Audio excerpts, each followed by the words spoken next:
The year is AD 306. The Roman Empire, once ruled by a single emperor, is now divided. What was meant to be a system of order, the Tetrarchy, has collapsed into chaos. Diocletian, the architect of the system, had hoped that four rulers would prevent civil war, but after his abdication in AD 305, the empire fractured. Instead of peace, Rome was plunged into 18 years of internal strife, 5 brutal civil wars, and a relentless struggle for power. In the West, one man holds power. Constantine, son of Constantius Galerius, has peacefully succeeded his father as ruler of Gaul, Spain, and Britain. But in Italy things are different. Severus, the emperor assigned to rule over Italy and Africa, is absent, governing from Mediolanum, Milan, under the authority of Galerius, the senior Augustus, with no imperial presence in Rome. The eternal city is left to fend for itself. For centuries, Rome had been the beating heart of the empire, but now the emperors ruled from distant capitals, Milan, Nicomedia, and Trier, neglecting the city that had once controlled the world. The people of Rome watched as their wealth was drained to fund foreign wars, while their own city fell into decay. For nearly 500 years, the people of Rome had been free from direct taxation. It was their privilege as the rulers of an empire, but now in AD 306, Galerius changes everything. In a desperate attempt to control the empire, Galerius orders a ruthless new tax policy. Every citizen must declare their wealth, every estate is measured, every piece of property accounted for, and if anyone tries to hide their riches, the penalty is severe. Torture is freely used to force compliance. Senator. This is not the Rome our ancestors built.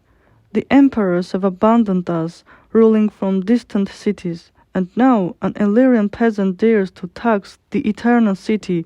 We need a leader who understands us, a Roman emperor for Rome.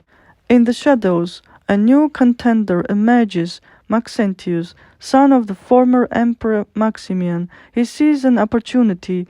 Rome is leaderless. The people are desperate for someone who will defy Galerius. Maxentius is ready to take that mantle. In late AD 306, Maxentius is declared emperor by the Roman people. The Praetorian Guard, recently disbanded by Galerius, rallies to his side. The city stands with him. The empire is now split. Galerius despises Maxentius, but he cannot remove him, not without a costly war. Meanwhile, far to the north, Constantine watches. He knows that soon he must make a choice: stay in Gaul and secure his power, or march on Rome and claim the empire for himself. To solidify his power, Maxentius called upon his father, Maximian, inviting him back to Rome to reclaim his former title of Augustus.